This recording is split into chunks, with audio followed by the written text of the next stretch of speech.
Dans le cadre de leur appui au gouvernement centrafricain, la MINUSCA et l'Union européenne ont signé le 18 juillet un accord conjoint de coopération.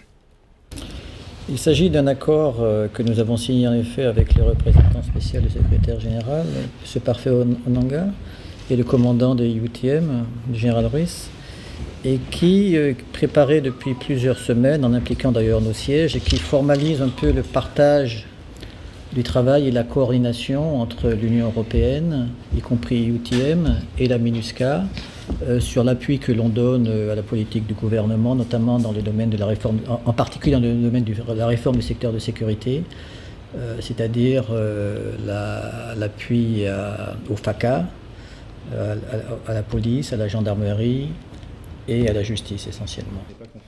Selon le chef de la MINUSCA, cet accord va renforcer les relations existantes entre les trois institutions.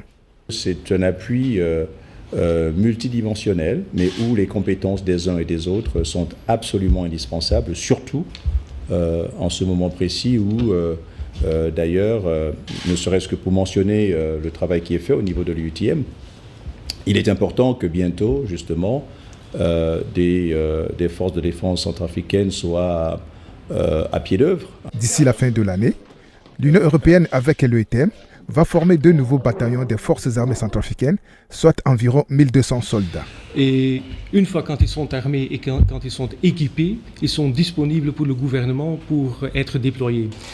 Mais là aussi, le MINUSCA joue un rôle important parce que accompagner ces bataillons, c'est le rôle de MINUSCA.